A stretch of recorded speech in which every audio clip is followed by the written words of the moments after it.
Gracias por acompañarnos una vez más. Vamos a empezar con una entrevista que tenemos con este joven rejoneador, con Bruno Aloy. Tuvimos una charla en lo personal con él y luego él dio una rueda de prensa general.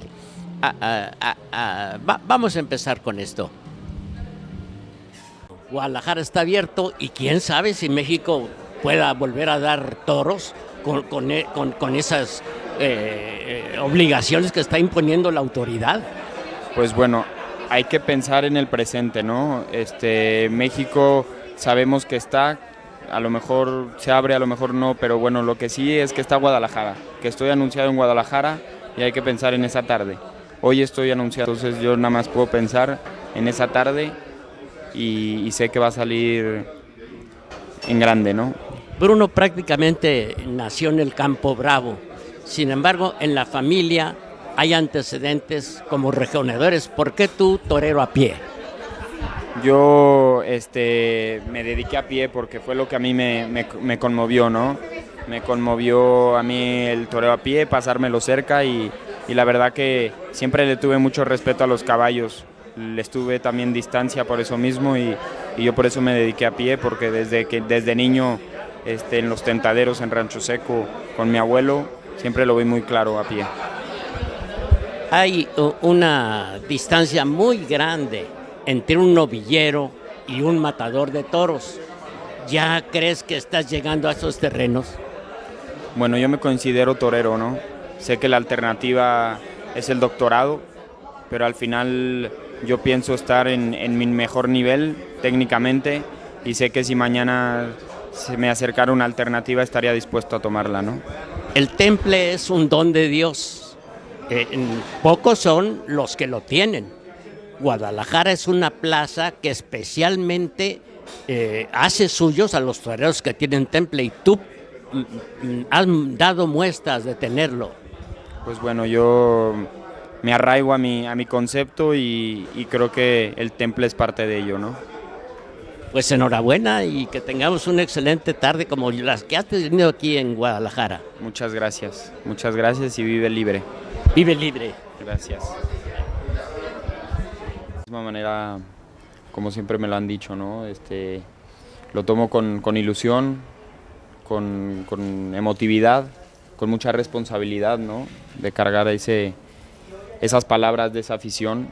Y bueno, la verdad que hay que pensar en el día a día y yo lo tomo así, ¿no? Mi preparación es la misma y me dedico a entregarme a la gente como los tapatíos. ¿Qué esperas encontrarte el viernes con el público de aquí de Guadalajara? Pues bueno, me espero esperar con esa afición tan emocionante que se entrega tanto a los toreros y cuando nosotros respondemos con lo que nos corresponde, ellos también corresponden en entregar las palmas y los pañuelos blancos, ¿no?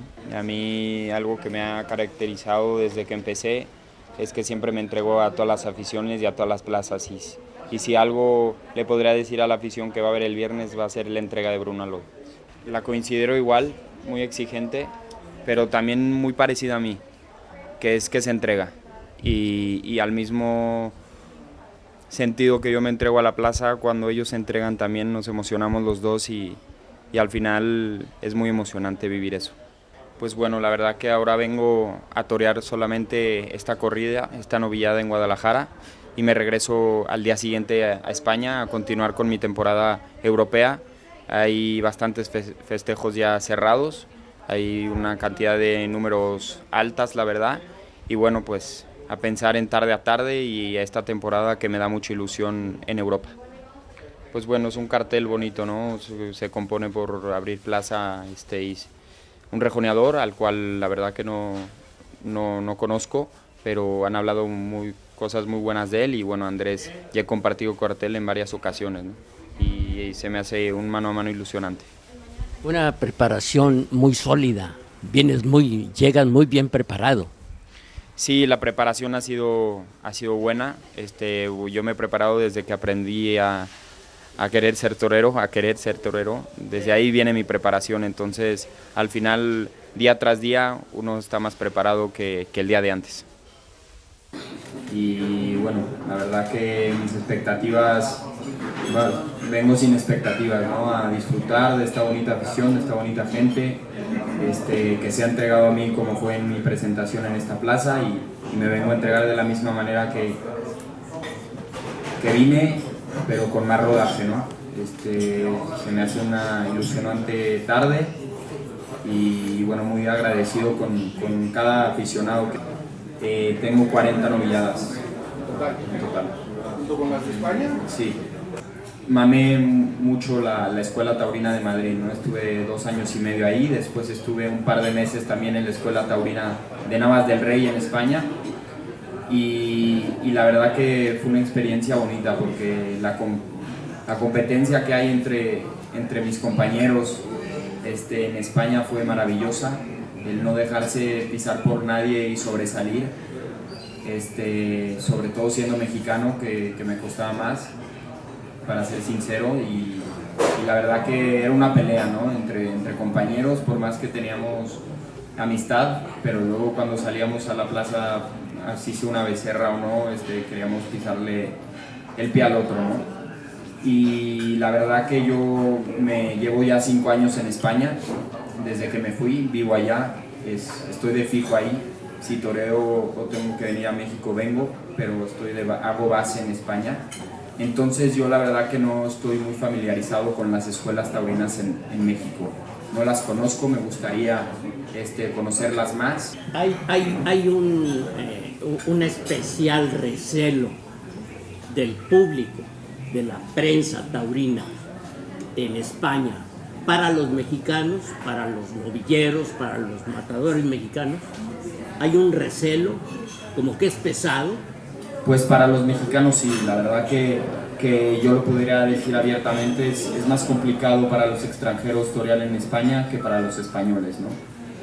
Los españoles son muy cerrados para los suyos, y es difícil que abran las puertas a los demás. Pero el chiste no es pedirles permiso, sino romper la puerta. Pero por ejemplo van los franceses y van los sudamericanos. ¿Tienen las mismas facilidades los mexicanos que estos extranjeros que mencioné? Sí, para un venezolano, para un peruano, para un ecuatoriano, tiene la misma dificultad que un mexicano. No hablo de México, hablo como extranjero, ¿no? De España. Pues bueno, ya son 3 tardes las que llevo en las ventas. El año pasado 2, y la temporada pasada 2, y el 4 de mayo volví a actuar en la Plaza de Madrid. Es una plaza complicadísima, de mucha responsabilidad. El toro crece mucho, pero cuando uno está preparado y está dispuesto a entregar la vida en ese ruedo, pues bueno, la verdad que el toro ya cuando sale, pues uno nada más se entrega, ¿no? Intenté yo no dejar nada en el hotel. Yo creo que di una actuación representando a México muy decorosa. Lástima que los astados, pues en esa plaza tan grande y con esa que requiere de mucha responsabilidad también para los ganaderos, ¿no? Es un ruedo muy grande, cuesta mucho llevar un toro, un novillo de 3 años, ponerlo en 520 kilos, pues, y que se mueva, pues es muy difícil, ¿no? Y es lo que cuesta. Entonces mis 2 astados, pues con pocas posibilidades hasta de movimiento, ¿no? Entonces muy agarrados al piso. Yo pude intentar dar lo mejor de mí, pero cuando no pone de su parte el ganado, pues imposible, ¿no? Pues bueno, hay muchas cosas, ¿no? Que a mí los maestros hoy en día son figuras del toreo por algo, ¿no? Por algo están ahí parados y por algo no se dejan pisar por nadie, y no hay nadie que los baje de ahí.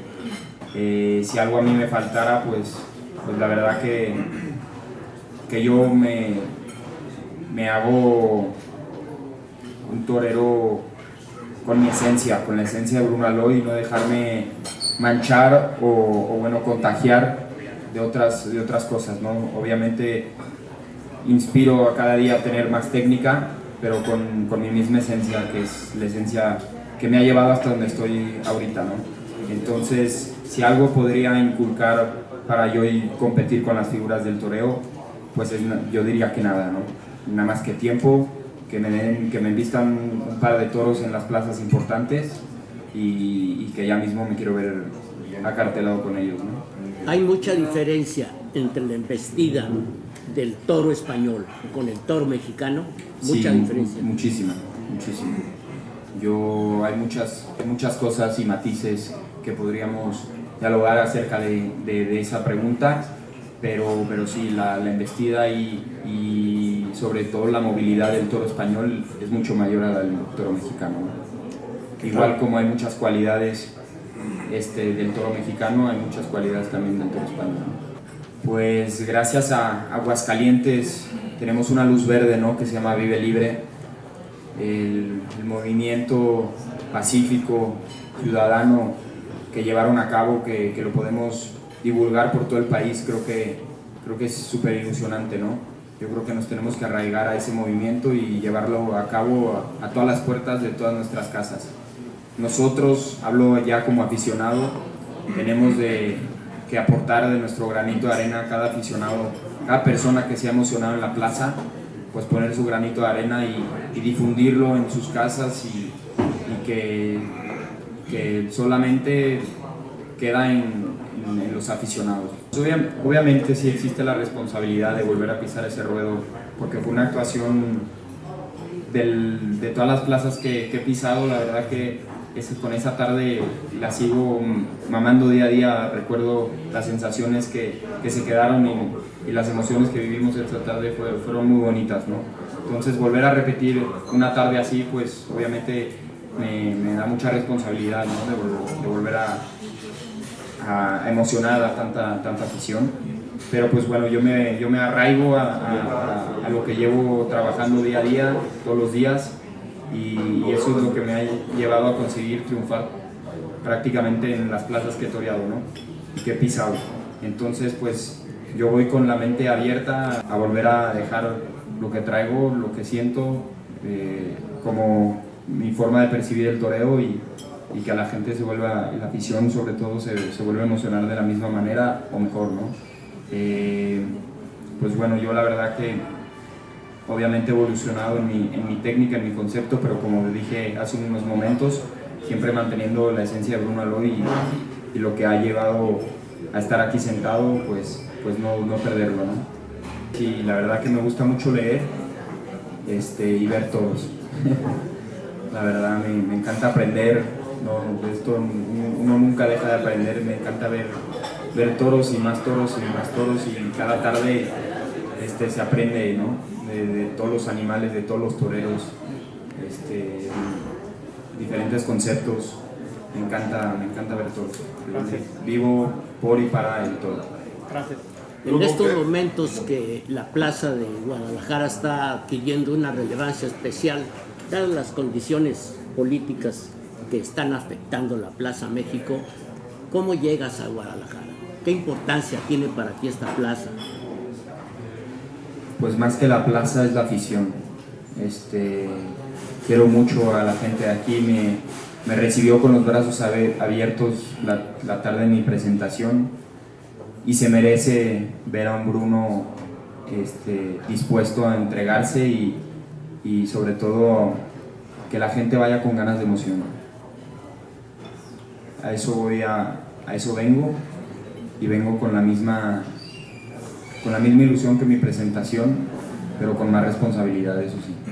Yo creo que no hay caminos correctos ni caminos incorrectos, sino más bien un camino que se pueden corregir cosas y matices, pero no existe el camino incorrecto o correcto, ¿no? Siempre hay cosas que mejorar. Entonces, la verdad que agradezco a la empresa de contar con la juventud, porque al final somos el futuro, ¿no? Me considero parte de, y hay que pensar en ellos, porque sí vemos carteles, ¿no?, de figuras del toreo, y la verdad que hoy en día yo creo que lo que tenemos que hacer como aficionados es ir a las plazas, ¿no? Porque con la afición y yendo gente a los toros, nadie nos derrumba, literalmente. Ningún político puede tirarnos si hay afición. Entonces es complicado también como empresario, pues, poner a caras nuevas, ¿no?, sabiendo que no va a ir la gente como afición a verles, y que la plaza va a estar vacía, y pues solitos, ¿no?, manchar que los toros no va gente. Entonces también veo ese punto de vista y es complicado, ¿no? Pero es de mucho mérito lo que están haciendo, como lo hicieron en Aguascalientes, tantas novilladas que han dado, tantas oportunidades a toreros, a jóvenes. Entonces, bueno, yo aplaudiría eso, y sí hay muchas cosas que mejorar, pero también le aplaudiría todo lo bueno que han hecho, ¿no? Y que han estado llevando a cabo. Café La Flor de Córdoba nació el 12 de diciembre de 1938, enfrente del Mercado Corona, siendo desde entonces el preferido de los tapatíos. Hoy en día, más de 100 franquicias en zona metropolitana y ciudades vecinas. Café, café purísimo, café La Flor de Córdoba, purísimo café, La Flor de Córdoba. Del tostador a su taza. Café La Flor de Córdoba, un café para crear. La Chata Terranova, donde el confort y el buen sabor se dan la mano. La cocina en los más altos estándares de higiene. Los platillos con nuestro sazón único e inimitable. Y la atención personalizada. Los esperamos en Terranova 405, a 3 cuadras de Avenida México. Hoy realmente es un día muy especial.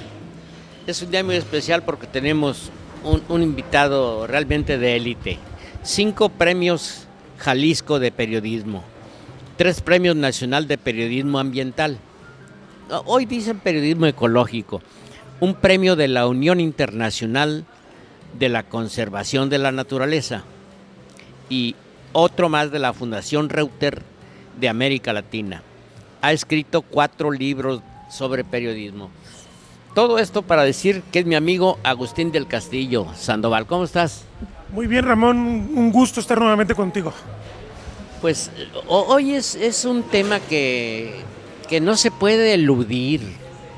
Esto de que va a haber una elección nacional, bueno, pues esto sucede cada 3, cada 6 años. Y hoy pues tenemos realmente una elección fuera de serie porque normalmente pues no existe estas elecciones, que sin embargo este gobierno, dijera yo, que pues no las ha inventado, las ha forzado. Sí, creo que a nivel mundial, en el ámbito federal, que es en el que vamos a estar en esta ocasión el día 1 de junio, prácticamente no se hacen elecciones de jueces, de magistrados y de ministros. El gobierno de Andrés Manuel López Obrador comenzó esta reforma porque dice que los jueces están lejos del sentir popular y se necesitan jueces sensibles a lo que el pueblo necesita, a lo que el pueblo requiere. Entonces nos regaló este mostrenco extraño, que es la elección de jueces, ministros, magistrados a nivel federal, porque ellos invocan cosas como en Estados Unidos, que sí se eligen a nivel local, muy distintos. En el ámbito local, la vida cotidiana demanda jueces algo equivalente a los jueces de paz, a los jueces municipales en los condados, y sí tiene lógica porque tienen que ver con temas de los vecinos, con temas de los conflictos de servicios, tiene mucha lógica, pero en este caso estamos hablando de asuntos de trascendencia mucho más allá de lo local, de juicios de amparo, estamos hablando de la interpretación de la Constitución que hace la Suprema Corte de Justicia. Ahora se va a dejar a ministros, a magistrados y a jueces que vengan de una elección, que sean populares, que reciban votos, y sabemos que en el caso de los diputados y el Ejecutivo, esto es porque hay un compromiso directo con el elector.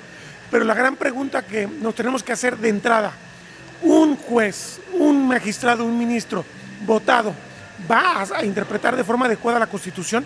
No necesitamos, en realidad, todo lo contrario, blindar a esos administradores de justicia para que nos garanticen una interpretación correcta de la ley.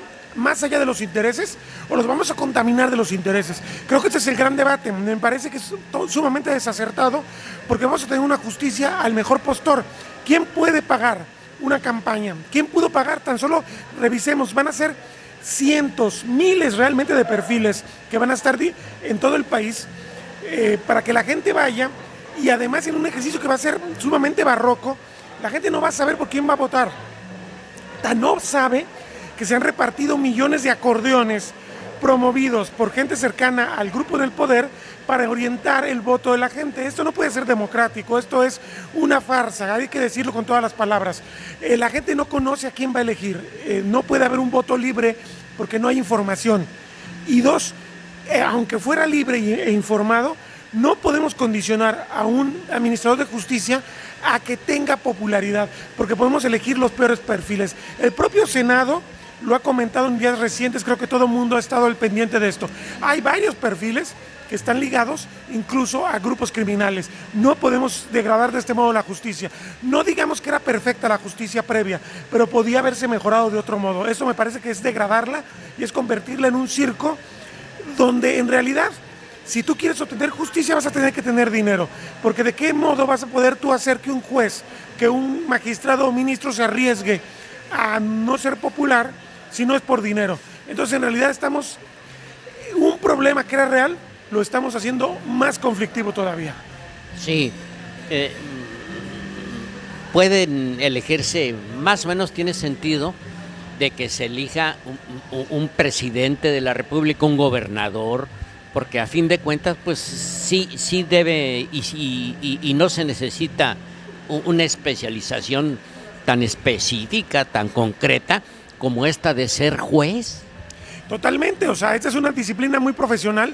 El esquema que había vigente en el Poder Judicial era un esquema en el cual, pues ahora sí que estos famosos exámenes ante pares, y si no los pasabas no podías pasar el filtro, había varios filtros, pero quien llegaba a ser juez, tan solo hablemos de juez, que son los que tienen la mayoría de los casos, el juez requería una competencia profesional probada, no requería ser simpático, no requería ser bien visto por los poderes fácticos, que sabemos que en México son lamentablemente cada vez más potentes, más poderosos.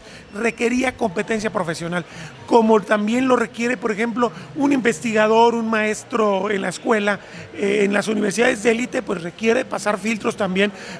Por ejemplo, como era el Sistema Nacional de Investigadores antes del gobierno de López Obrador, no era premiar simpatías o antipatías o castigar antipatías con el régimen, era premiar trayectorias sólidas de conocimiento y de investigación para darle pues el privilegio de convertirse en juez que le llaman SNI 1, 2 o 3. Era después de una trayectoria larga. No llegaba un juez de 20 años, de 25 años. Era un juez que ya tenía... Era una carrera judicial. Era una carrera judicial en la cual tú ya tenías invertidos 10, 20, 30, cuando menos unos 20, 25 años para que se fijen en ti como juez. Sí, por más bueno que fueras, requerías una carrera judicial, efectivamente. Entonces ya estabas probado cuando llegabas tú a ser juez.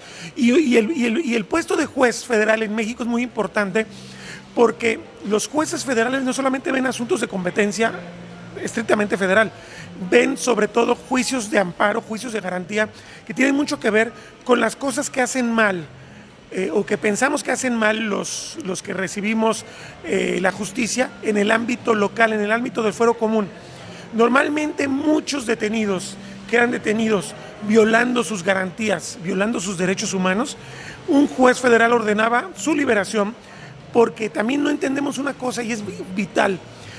No existe democracia sin debido proceso. El debido proceso es tan importante como los derechos humanos. Todos tenemos derechos a nuestra libre expresión, a nuestra libertad de información, a la vida, a los servicios básicos que provee el Estado, a la educación. Tenemos derecho, ahí vienen los primeros 30 artículos de la Constitución. Y entre los artículos 14 y 16 se consagra el debido proceso.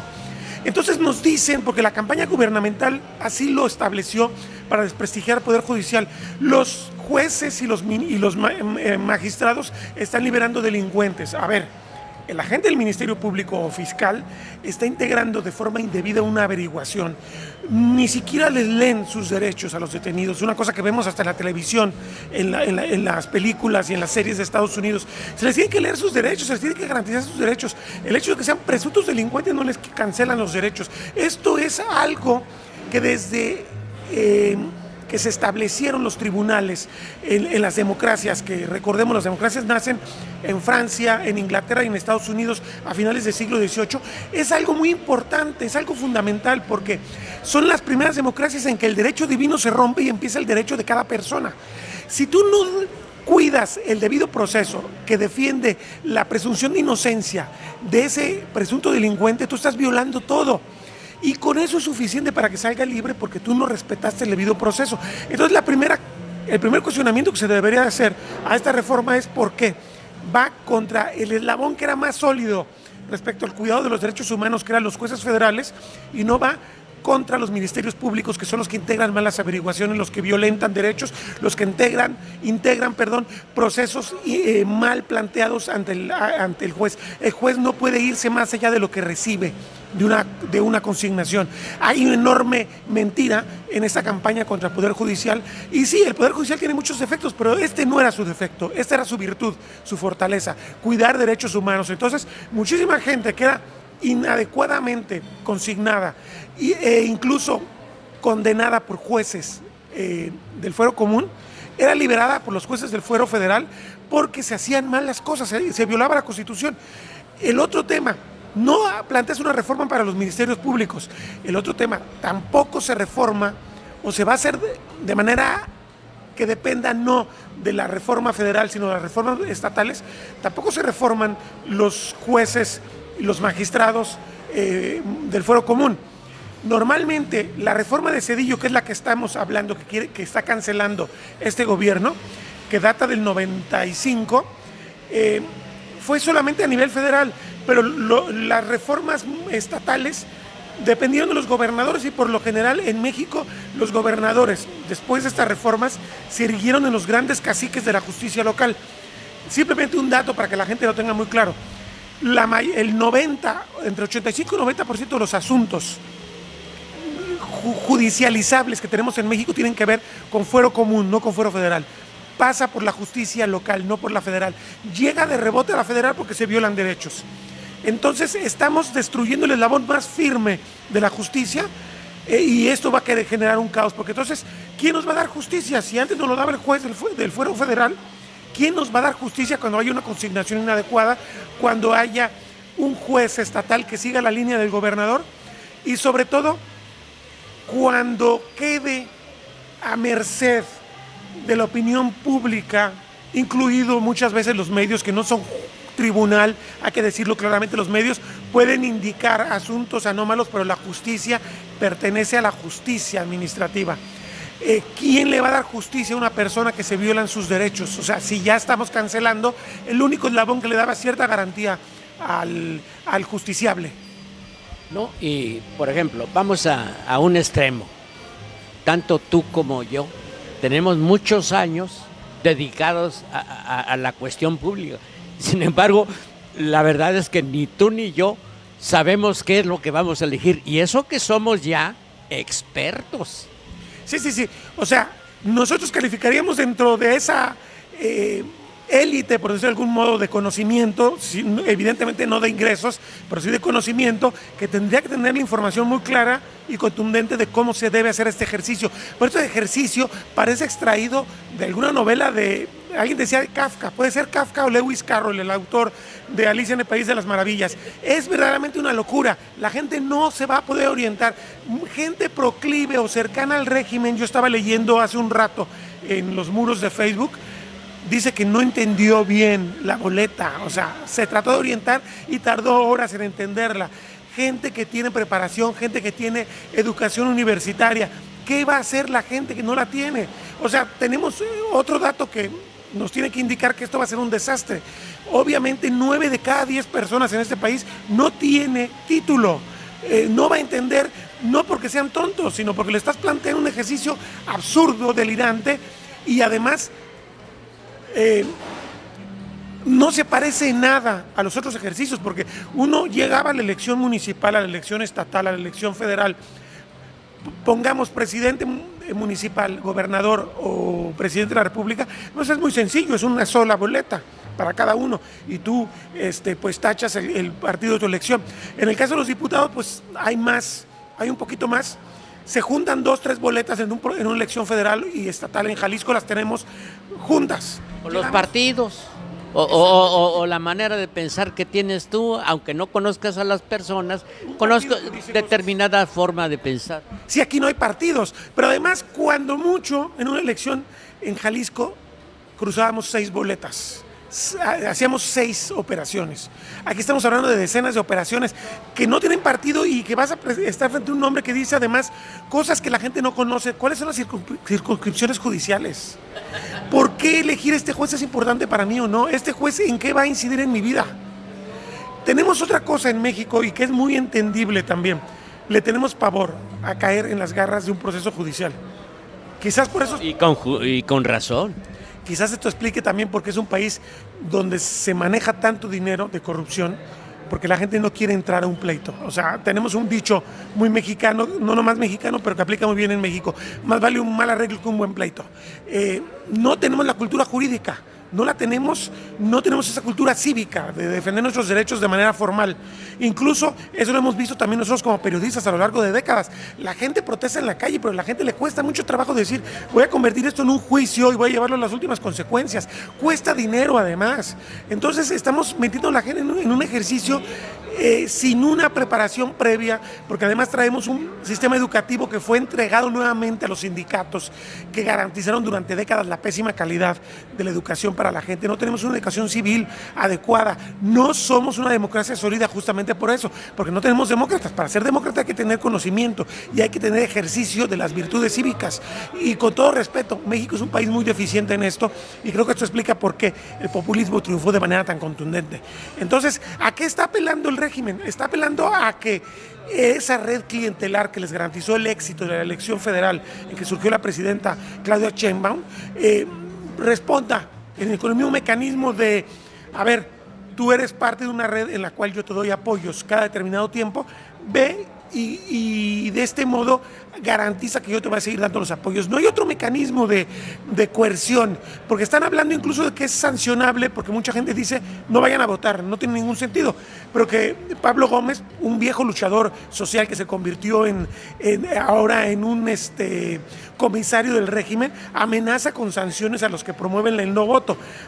No va a poderlo sacar si hablamos del debido proceso, porque no existe el delito de no votar o de promover el no voto, no existe como delito en los códigos y en las leyes secundarias. Solamente existe el planteamiento en la Constitución de que el voto es obligatorio.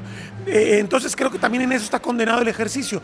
Pero la gente va a ir básicamente porque la gente recibe sus apoyos del bienestar. Hay que decirlo con esta claridad: 9 de cada 10 personas lo van a hacer, y no es una crítica clasista, es una triste realidad de este país en el cual hay pobreza, hay exclusión, hay falta de nivel educativo y no hay valores cívicos que sean premiados, que sean reconocidos.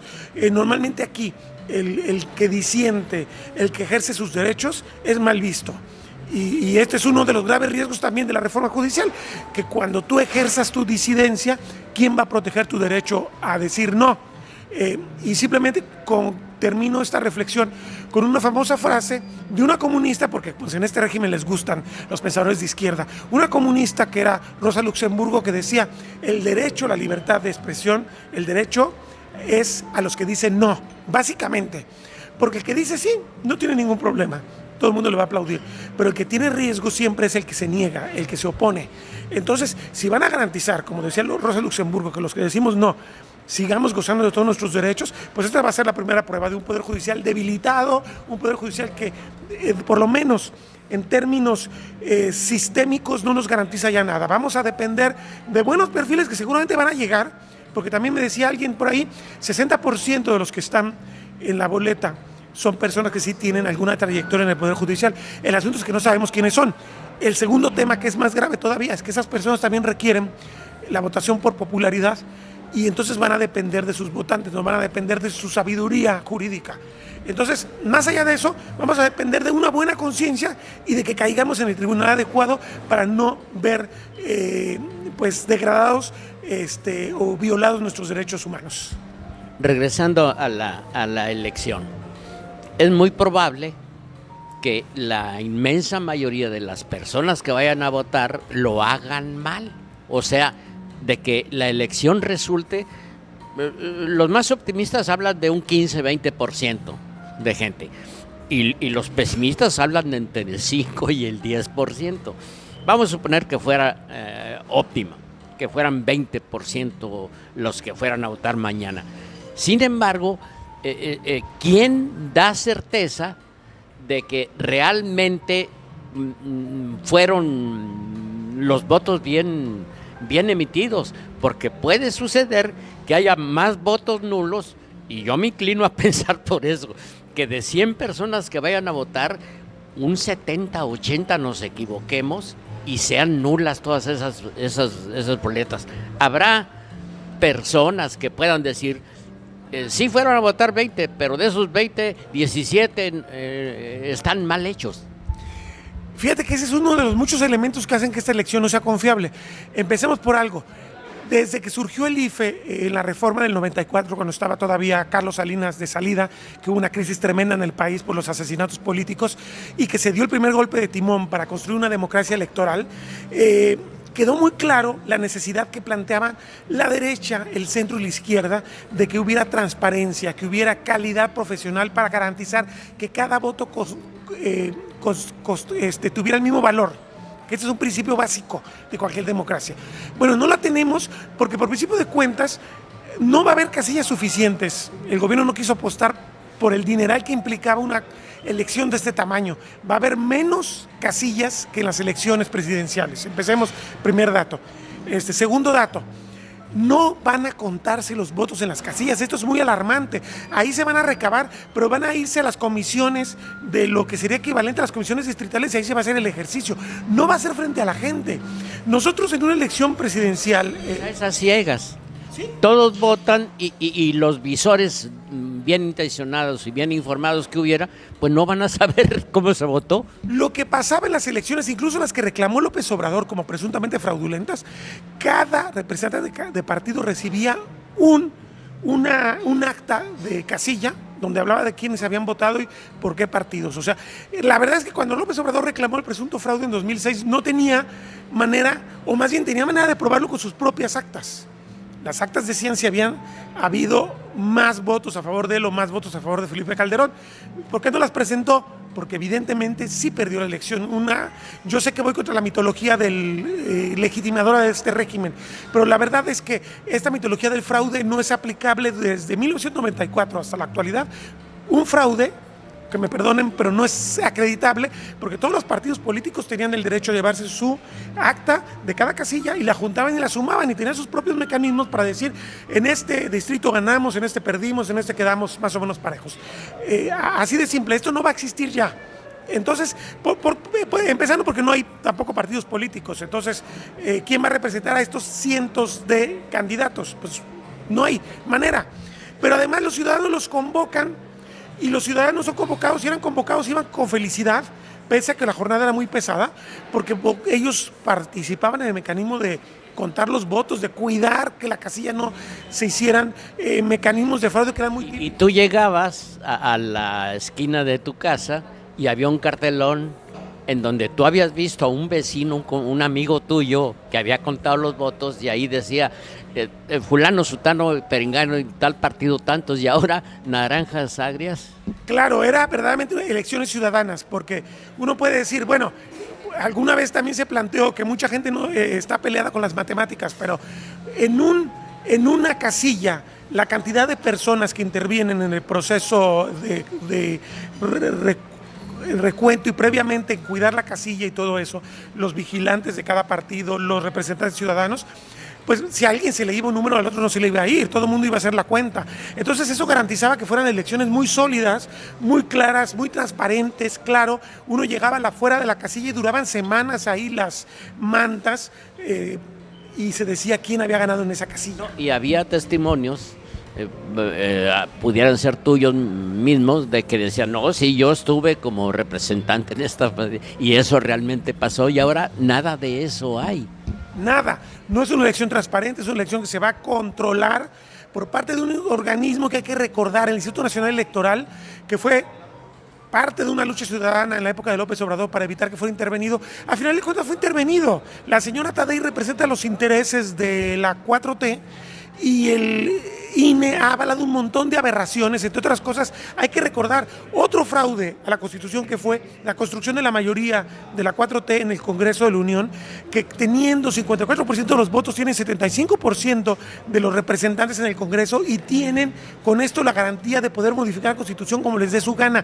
Esto, que me perdonen, esto viola un principio básico, que es que cada voto valga lo mismo, porque resulta que 46% de los ciudadanos mexicanos no votaron por la 4T y sin embargo están sometidos ya por el 54% que recibió votos más caros, votos que valían más, porque tiene 75% de la representación. Esto viene de antes, esto viene de una construcción, de una captura del poder legislativo, de una captura de los organismos autónomos, entre los que capturan como el INE y la Comisión Nacional de Derechos Humanos, entre los que destruyen como transparencia, que es una cosa terrible para este país. No tenemos ya un órgano garante autónomo, ya dependemos de la buena voluntad de funcionarios, volvemos a lo mismo. Puede tocarme un buen funcionario, también lo sabía en la época del PRI, en la época de predominio había funcionarios que sí les interesaba el bien común y que te decían como reportero, mira, tengo este expediente, no lo puedo decir yo, pero aquí tienes esta información, las famosas filtraciones. Qué bueno que había ese tipo de funcionarios, pero en la época de la transparencia ya era constitucional el derecho y tú le pedías a una organización institucional, gubernamental, una información de algo y te lo tenían que dar porque te tenían que dar, estaba en la ley. Ahora la ley se va a ir modificando y va a ser más opaco cada vez. Entonces estamos caminando a un régimen cada vez más opaco, un régimen más oscuro, un régimen donde esos negocios desde el poder que no se dejaron de hacer nunca, hay que decirlo, pero que podíamos transparentarlos, ya no se van a poder transparentar. Y entonces este proceso de elección judicial tiene mucho que ver con todo lo demás. Es parte de una narrativa completa de cómo hay un secuestro de las organizaciones ciudadanas de los poderes para que solamente respondan a alguien particular específico, que es al presidente de la República, en este caso la presidenta de la República. ¿Por qué digo esto? Porque a final de cuentas, aunque veamos signos extraños de repente en el comportamiento de las bancadas del régimen en el Congreso contra la presidenta, pues creo que más de alguno malpensado puede pensar que tenemos más bien un tema de poder transaccional y que el señor presidente que dejó el cargo en octubre, 1 de octubre, que está presumiblemente en Palenque, es el que sigue ejerciendo el control. Estamos viviendo una especie de maximato disfrazado. Más allá de eso, no es el legislativo, no va a ser el judicial, los organismos autónomos ya fueron barridos, ya no hay garantías. Pues regreso al tema del INE, un INE donde no hay una representación ciudadana sólida y donde cada petición ciudadana es votada en contra por esta mayoría impuesta por el gobierno en turno, no nos va a garantizar. Fíjate, simplemente queda como anecdótico lo siguiente. Oye, pedimos un cafecito. Queda como anecdótico, el INE termina reconociendo, después de semanas que se repartieron los famosos acordeones de cómo votar, tú decías, ¿cómo la gente va a votar? Pues el sistema, el régimen les repartió acordeones para que la gente supiera cómo votar. O sea, esto es una elección totalmente inducida. Y el INE apenas hace 3 días declara que los famosos acordeones son ilegales. Esto hubiera sido un escándalo cuando López Obrador era opositor. Esto habría tumbado la cabeza del presidente del INE, por Dios. O sea, esto revela con una claridad, pero ahora sí que meridiana, cómo el control de todos los órganos ciudadanos constitucionales van a hacer posible el enorme riesgo que implica la captura del Poder Judicial para nuestros derechos como personas. Esto es algo que no necesitamos ni siquiera decir, quién sabe si ocurra, porque insisto, van a llegar buenos perfiles, pero esos buenos perfiles van a depender de votos, no van a depender de los más populares. No es la conciencia profesional. Vas a votar si es que llegas a conocer a determinado candidato por su imagen. El otro asunto es el Team Marín de Don Pingüe, que es muy mexicano, pero entonces no sé por quién voté y no sé quién va a llegar. Van a llegar de rebote seguramente gente buena, gente de trayectoria, porque incluso hay gente que podría calificar dentro del esquema de la carrera judicial, seguramente mucha de esa gente podría haber pasado los filtros. Porque hubo, a final de cuentas, candidatos que pudo candidatear el Poder Judicial, que se supone es el que sí está preparado para esto. Sí, pero recordemos también que hay una división en el Poder Judicial por el golpe. Yo lo he llamado que es golpe de Estado. Llamamos golpe de Estado cuando tomamos un presidente, pero en realidad hay 3 poderes que se supone que tienen el mismo nivel: el Poder Judicial y el Poder Legislativo. Si estamos tumbando a la ministra presidente y estamos tumbando prácticamente a todos los ministros, estamos dando un golpe de Estado. La defensa de la 4T es que Zedillo hizo lo mismo. Zedillo ejerció de manera autoritaria su poder de presidente para tumbar una corte que era de 20 y tantos ministros y estableció una corte de 11. Pero tuvo una diferencia una vez que lo hizo. Respetó, a partir de ese momento esa corte se convirtió en autónoma y se emancipó y empezó una vida institucional diferente. Yo tan solo le recuerdo a la gente que nos oye aquí en Jalisco, ¿cómo se habría podido detener la presa del Zapotillo sin el Poder Judicial de la Federación? ¿Cómo se habría podido detener todo el tema de la Villa Panamericana sin el Poder Judicial Federal? ¿Cómo se habría podido detener las construcciones en la zona de la Barranca que estaba pretendiendo el gobierno del Estado sin un Poder Judicial Federal?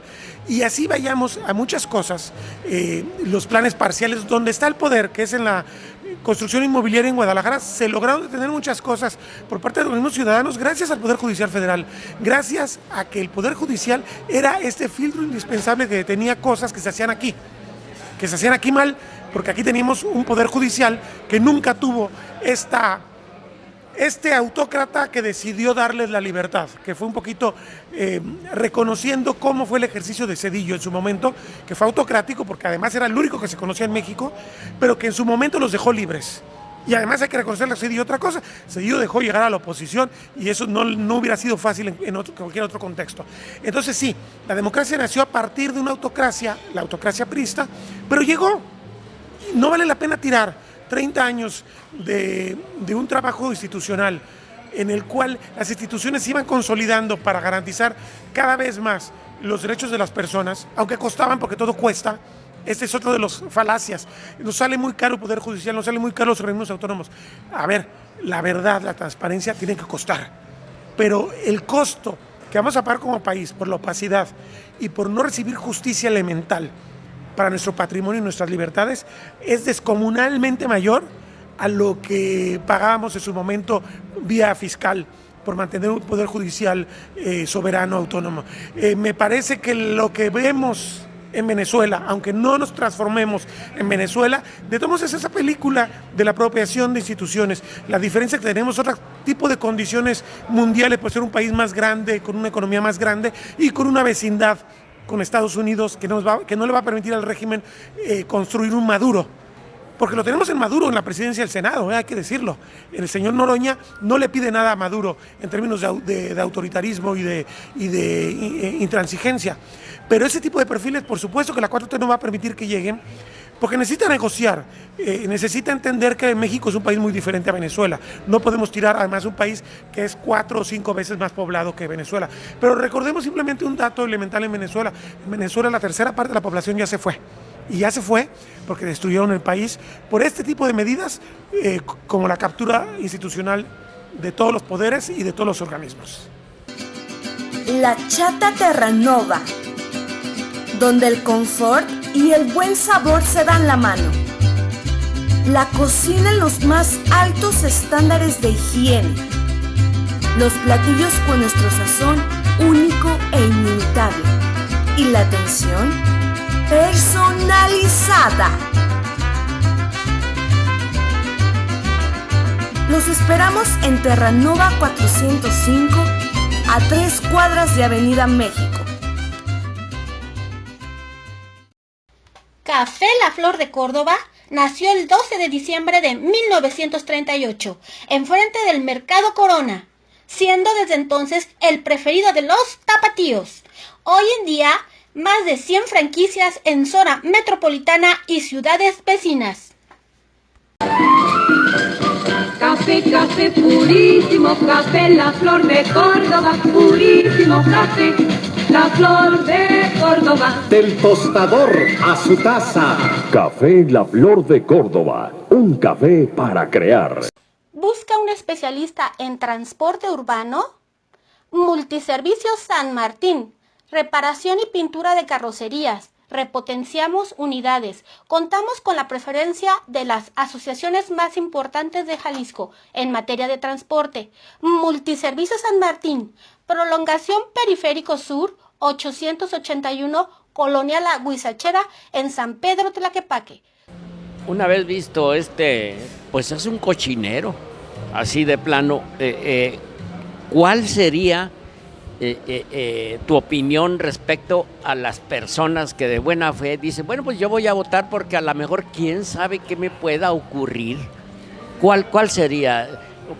Que en esta situación yo creo que va a estar el 80%, cuando menos, de las personas que acudan. O sea, van a ir a votar porque pueden ver como un lejano derecho civil o lo que sea, o para que no me vaya el gobierno a perjudicar porque en mi credencial no está el sellito de que voté.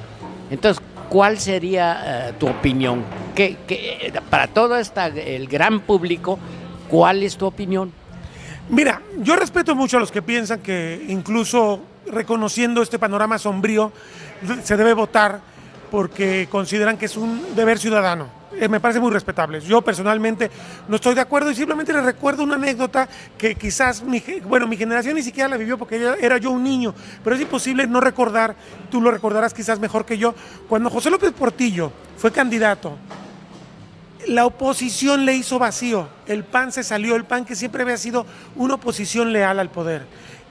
Dijo, no hay condiciones para esta votación, no vamos a participar. López Portillo recibe una abrumadora votación a su favor porque pues, el PRI tenía los mecanismos para hacer que la gente fuera, porque la gente pensaba que tarde o temprano se iban a dar cuenta de que no había votado y eso que no había credenciales para votar. ¿Qué es lo que te estoy planteando? Exactamente, o sea, ese es un tema. Cuando López Portillo toma nota de que lo dejaron solo y que gana 90 y tantos % de los votos, cosas que nomás ocurren en los países autoritarios, dice, estamos mal, este sistema no va a aguantar, este sistema no puede aguantar con ese tipo de planteamientos porque nuestra imagen internacional se va a desprestigiar, porque va a parecer que no estamos dándole garantías al que disiente. Y le pide a Jesús Reyes Heroles hacer una reforma política que fue el inicio de la democratización, no empezó con Zedillo, aquí sí hay que marcarlo, empezó con José López Portillo y la reforma del 76-77 que entra los plurinominales y empieza a haber representación de la oposición en el Congreso de la Unión. Curiosamente, uno de los planteamientos de la 4T es destruir, arrasar las plurinominales. Ellos dicen que no, que tienen que ser nomás ganadores en distritos los que lleguen al Congreso, o sea, regresar a ese viejo Congreso priista en el cual la oposición ganaba 1 o 2 distritos y los otros 298 los ganaba el régimen. Este es el tamaño del descrédito que pueden tener. Claro que les preocupa muchísimo que la gente no vaya a votar porque es un descrédito para el ejercicio de votación. Yo por eso defiendo la no votación, porque creo que en la medida que menos gente vaya, está más desprestigiado y tiene menos legitimidad el ejercicio que están haciendo el 1 de junio. Hay una cosa que tienen los regímenes populistas autoritarios, aunque no toleran la disidencia o la toleran mal, no toleran no ser votados, o sea, necesitan el alimento del voto. Si la gente no vota, ellos se van a sentir muy mal y va a tener que pasar algo. A mí me parece que es más contundente y claro un mensaje de no votar al mensaje de votar por candidatos idóneos que además no sabemos, que es lo terrible. No tenemos ni siquiera... Anular las boletas ya, o sea, tú llegas, simplemente te ponen tu sellito y tú anulas tu voto. Podría ser que hubiera un masivo ejercicio de votos nulos, sería interesante. Pero además otra cosa, hay tan pocas casillas en comparación a la elección para presidente que la gente misma, que de por sí no estaba dispuesta a pasar demasiadas horas haciendo cola, creo que se va a disuadir el ejercicio. O sea, mucha gente va a decir, estoy dispuesto a pasar media hora, una hora, pero estar 2, 3 horas haciendo cola para votar por no sé quién. No, porque ahora nada más para que tú votes vas a ocupar, yo creo que un mínimo de 10, 15 minutos, cuando antes en 30 segundos pone 1 minuto, 2, 3, aparte de los 20 minutos que hacías cola, pero votaba rápido. Y rápido se iban las colas. Hoy se trata, señor, de horas y horas. En vez de ser una elección, esto parece un examen de opción múltiple. Y aquí parece que somos como esos alumnos que no estudiaron y que se presentan y dicen, Ave María, dame puntería, a ver qué sale. ¿Cuántos vieron el acordeón que se promovió por parte del régimen para que voten por sus candidatos? ¿Cuántos lo van a aplicar? ¿Cuántos lo entendieron? Vamos a ver. Yo sigo pensando que la potencia de mandar un mensaje al régimen de que no votamos va a ser muy fuerte y les va a doler. Y por eso está Pablo Gómez amenazando a quienes promueven el no voto con que están cometiendo un delito. Claro que lo van a hacer porque no hay legitimidad populista sin votos. Es muy paradójico. Sí son muy demócratas en el sentido de que necesitan votos. No son demócratas respecto a respetar los derechos de los que piensan diferente. Pero en este caso va a ser un mensaje contundente. Y la verdad, van a terminar pagando lo que ellos mismos ocasionaron, porque este ejercicio ya era algo caótico, irracional, absurdo, y vamos simplemente a terminar lo que se empezó mal.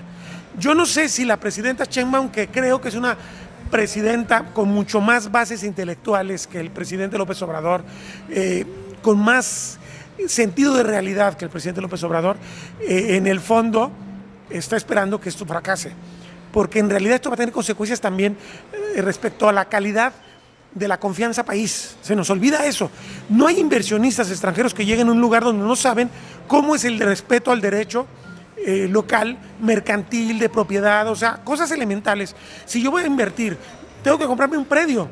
Si ese predio no sé si me lo van a quitar o no, porque el juez... ¿Qué seguridad vas a tener? Exactamente, si no hay seguridad jurídica no se puede invertir.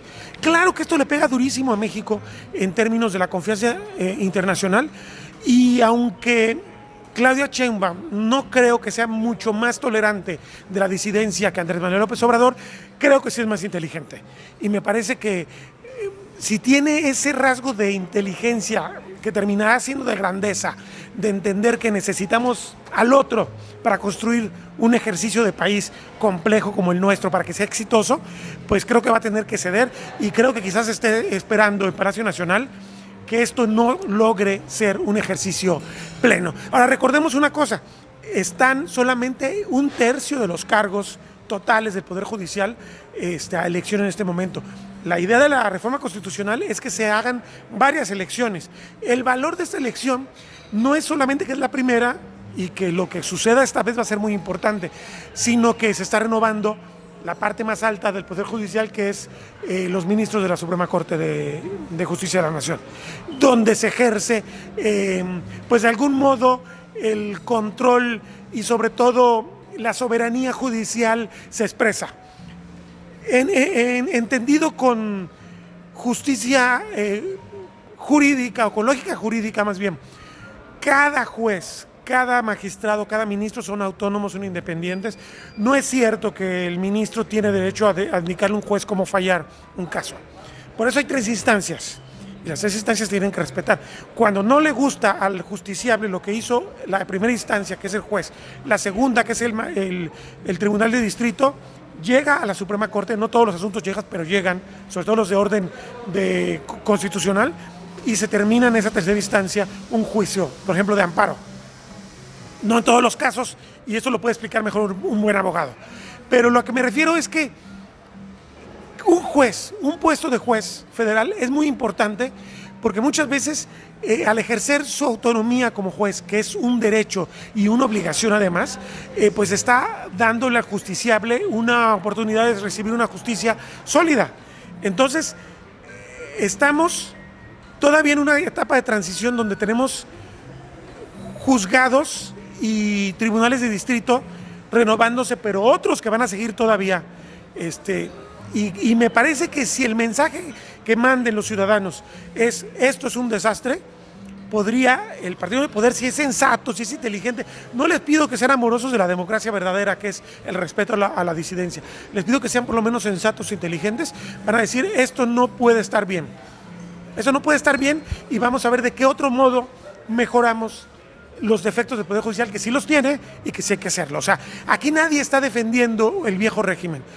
Que me parece que López Obrador... Que ya ni existe. Exactamente. López Obrador llegó claramente por un mensaje contra la corrupción.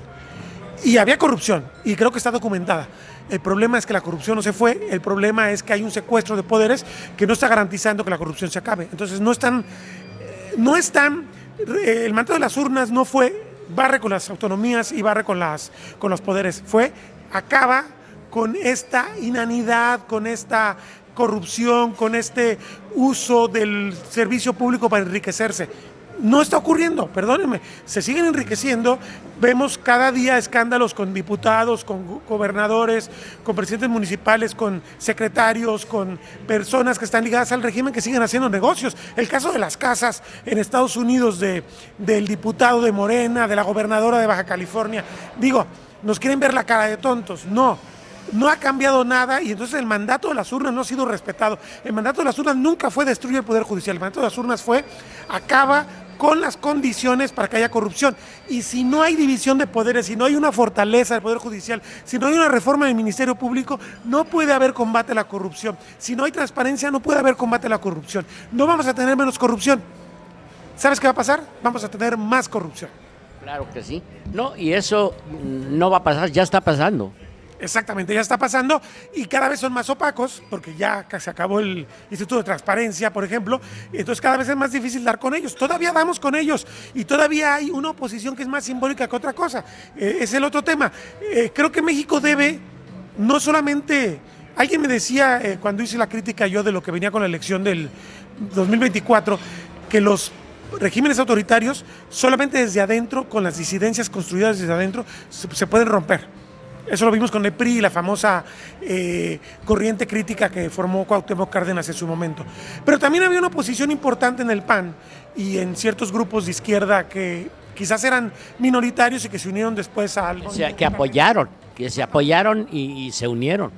Al cual pertenecía, por cierto, Pablo Gómez, para hablar del personaje que hemos mencionado a lo largo de esta entrevista. La cuestión es que la oposición necesita entender que también debe reconstruirse y que debe pensar que no puede ser regresando a ese viejo país donde tenía privilegios como la gente va a votar por ellos. Necesitamos un nuevo imaginario de lo que es la oposición y eso es parte también de la reflexión que debemos hacer como ciudadanos. No basta con estar nomás a la defensiva tratando de rescatar lo poquito que nos queda, sino entendemos que en 2027 es una elección constitucional para renovar el Congreso y necesitamos que vuelvan los contrapesos, que vuelva un Congreso donde no haya mayoría del régimen y podamos reconstruir ciertas instituciones. Necesitamos personas menos cínicas, menos preocupadas por sus propios intereses en el PRI, en el PAN, en el PRD y en los otros partidos de oposición, o necesitamos personas independientes que lleguen y que piensen que necesitamos generar un modelo de política diferente, más generoso y más con idea de Estado. No lo hemos tenido, desgraciadamente. Hemos tenido un gobierno muy enano en términos de la concepción de país, pero una oposición muy enana también. Esto es una cosa que hemos pagado costosamente como país, este precio, pues. Pues es una explicación erudita de qué es lo que está sucediendo y qué puede suceder a raíz de las votaciones que vamos a tener mañana. Exacto. ¿Qué puede pasar? Creo que el movimiento que gobierna el país, la 4T, va a apelar a lo que en su momento el viejo PRI hacía también, a la movilización. Van a movilizar gente, eso lo vamos a ver mañana. No tengo que cada día son menores. Sí, yo creo que además sería muy cínico porque en el pasado no había observadores, no había una prensa libre, aunque la están golpeando mucho, todavía hay prensa libre. Sería muy cínico hacerlo de forma tan abierta, pero el país es muy grande. Y hay muchos territorios, recordemos, y esto es el dato, que el elefante en la sala que no nos gusta recordar, una parte de este país que se estima conservadoramente, la tercera parte, está dominada por grupos criminales. Los grupos criminales han tenido una alianza fáctica con el régimen y van a garantizar que se den estos procesos y van a garantizar que los propios candidatos de ellos y los candidatos del sistema salgan adelante. Entonces van a hacer que la gente vaya a votar. Entonces, yo no creo que vayan, incluso con este esfuerzo desmedido, de repartir dinero, de movilizar gente, de incluso cometer en las zonas controladas por el narco delitos electorales, creo que vayan a poder pasar del 20% optimista que se estaba planteando. Yo creo que esta elección está condenada al fracaso, no solamente por lo que hemos dicho y porque es una captura, un secuestro de un poder, lo cual es muy malo y que a los demócratas nos preocupa, sino porque está tan mal diseñada que la gente, incluso la gente que esté muy entusiasta a favor del régimen, no va a estar ahí horas y horas esperando que le den oportunidad de votar, y además si vota lo va a hacer mal. Entonces, no, yo no veo, yo creo que ellos mismos se generaron la trampa para que la elección saliera mala. Pues ojalá y esta elección sea uno de esos hitos que ha venido a cambiar el devenir del país. Sí, esperemos, y uno diría que temprano, 7 años después de que ganaron la elección para que llegara López Obrador a la presidencia, creo que estamos a tiempo. Ellos dicen que llegaron para no irse, que era una frase que escuchábamos mucho cuando el PRI gobernaba. Recordemos la famosa frase de Fidel Velázquez: llegamos por las balas y nos vamos a ir por las balas. Afortunadamente no tuvo razón Fidel Velázquez, porque hubo dentro del régimen político que nos gobernaba, hubo generosidad, hubo inteligencia para entender que el país no sobreviviría dentro del autoritarismo. Esperemos que dentro del movimiento que nos gobierna entiendan que sí representan una modalidad de pensamiento político que es valiosa tener ahí, pero no se puede imponer, no se puede aplastar a otras modalidades, y sobre todo que un país de 130 millones de habitantes como es México no se le puede gobernar como si fuera un país bananero. O sea, no. Este es un país complicado, este es un país con muchos problemas, y estoy seguro que si entienden esto, van a recibir en algunos aspectos, que es importantísimo, retomar el control de parte del Estado, como el aspecto de la seguridad pública, pues van a tener el apoyo de la sociedad. Claudia Sheinbaum no lo ha dicho, pero evidentemente está tratando de regresar al control del territorio, al Estado frente a las bandas criminales, donde puede y como puede. Esto se renunció 6 años en la época de López Obrador. Es evidente que esto es una de las prioridades que el país necesita, que se recuperen los territorios, que la gente pueda volver a vivir en paz. Pues ahí está el panorama y las opiniones de una persona que está entregada en cuerpo y alma y que ha sido reconocida conforme les hablé yo al principio de esta presentación, para que mañana pues usted libremente ejerza su derecho. Muchas gracias, Agustín. Al contrario, muchísimas gracias y un saludo a todo tu auditorio. Pues quiero recordarles, amables amigos, que nuestra coordinadora general es Nancy Cecilia. Nuestra diseñadora es Claudia Lucía. En la cámara estuvo Lupita Rocío, Guadalupe Rocío. A nombre de todo en la realización está Ernesto Villalbazo. A nombre de todos, Ramón Guardado les recuerda: ustedes tienen la libertad, úsenla.